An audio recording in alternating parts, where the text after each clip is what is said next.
October 1943. A passenger train rolls through the Texas night. In the dining car, waiters in white jackets are serving coffee. And at the windows, men in gray uniforms stare out at the glowing towns sliding past. Towns full of light, full of cars, full of food. These men are soldiers of Hitler's Afrika Korps, prisoners of war. For 2 years, their radios told them America was starving, its cities in ashes. Nobody had told them about the dining car. Between 1942 and 1945, nearly 400,000 German prisoners of war were shipped across the Atlantic to America.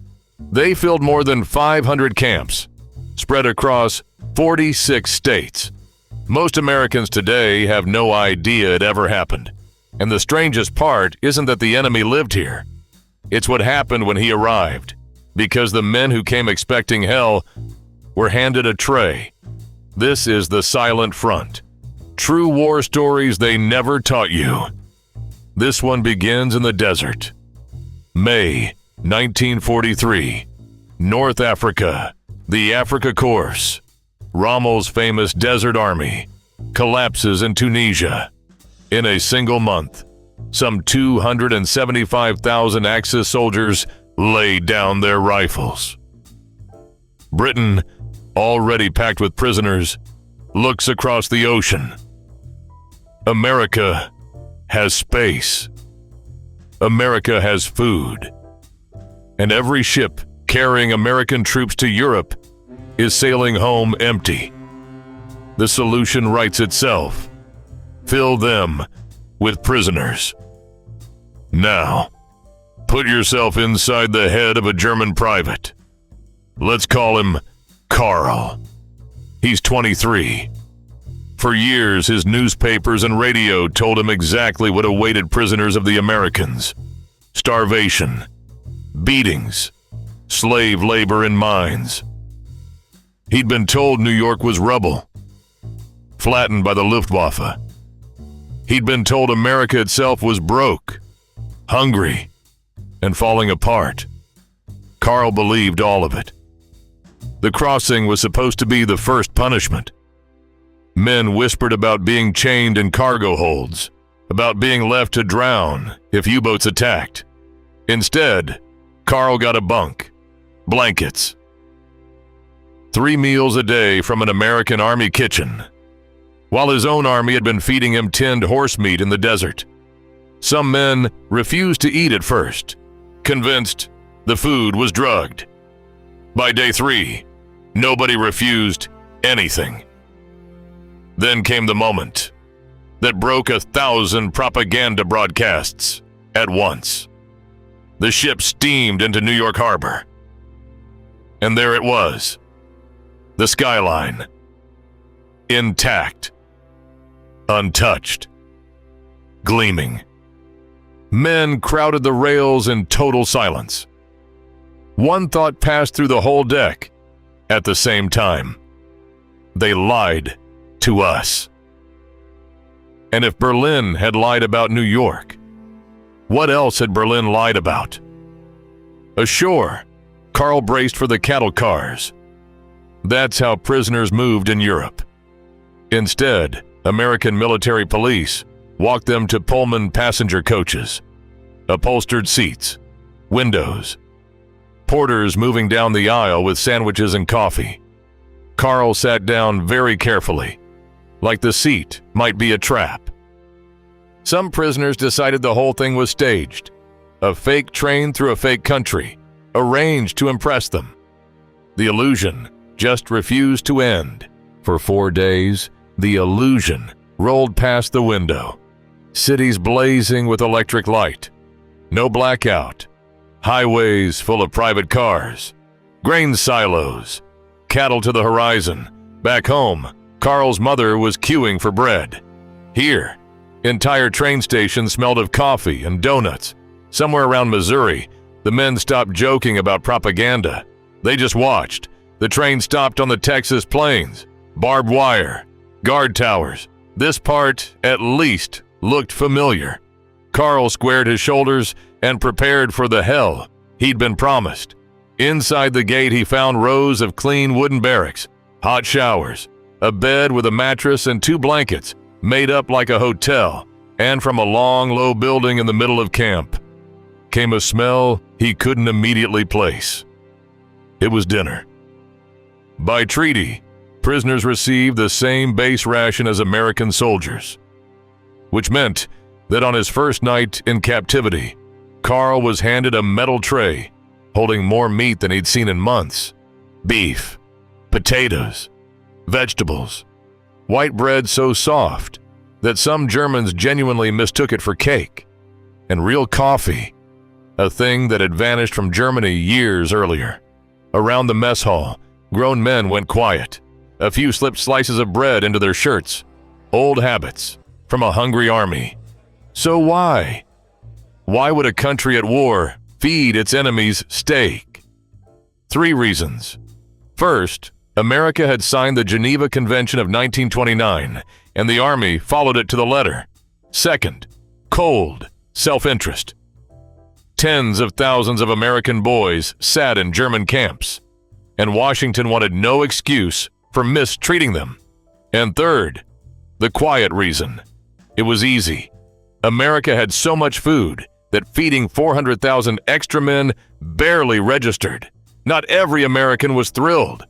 Civilians lived with ration books. Meat, sugar, and coffee were limited. And here were Hitler's soldiers, eating like American soldiers. Newspapers sneered at the camps, nicknaming them the Fritz Ritz.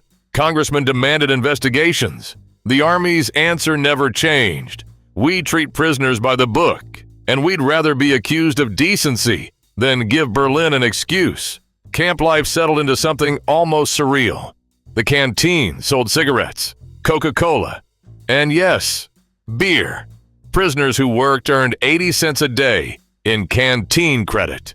They formed orchestras, soccer leagues, with trophies, theater troupes, camp newspapers, printed in German. Some camps even ran university courses, mathematics, English, engineering. And Carl, who had spent 2 years being shot at in a desert, took up watercolor painting. And then there was the work. With millions of American men overseas, farms were desperate for hands, so prisoners picked cotton in Texas, peanuts in Georgia, corn in Iowa. Trucks carried them out each morning, often with a single board guard who spent the afternoon asleep under a tree with his rifle across his lap. Nobody ran. Where would you go? And more to the point, why would you leave the one place in this war where nobody was shooting? Farm families were supposed to keep their distance. Almost nobody did. Farmers' wives set extra plates at lunch. Children taught prisoners English words and lost badly to them at checkers. By harvest's end, farmers were writing to the Army, requesting their Germans back by name for next season.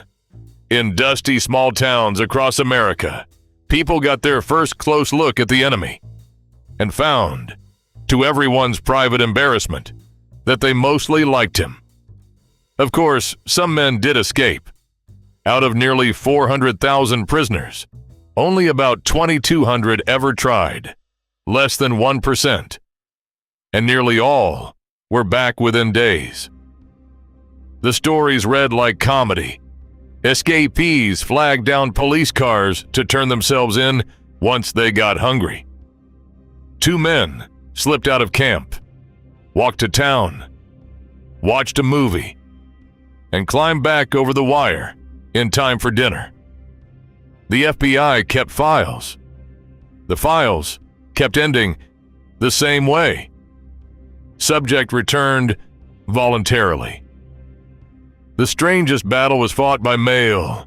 Prisoners wrote home about beef, oranges, cigarettes, and their families simply didn't believe them. Some letters were flagged by German censors as enemy propaganda. Photographs of sons who had gained 10 kilos in captivity were dismissed as American fakes. The truth about the Fritz Ritz was so far from the official story that Germany filed it under lies. It wasn't paradise everywhere. Inside some camps, hardline Nazis ran their own shadow rule, holding secret courts at night, punishing men they decided were traitors. In a few camps, that turned deadly, and American military justice answered in kind. Those are darker stories, and they're getting their own episode. Then came the spring of 1945. American newsreels filled with what Allied troops were finding in Germany's own camps, and the mood in the Fritz Ritz changed overnight. Prisoners were marched into cinemas and shown the footage. Some wept. Some refused to believe it. Rations were cut back. The age of steak was over. The war in Europe ended in May. But for Karl, the strangest chapter was still ahead. Because going home took years. Many prisoners were shipped not to Germany, but to Britain and France to rebuild what their army had wrecked, clearing rubble, harvesting fields, some until 1948.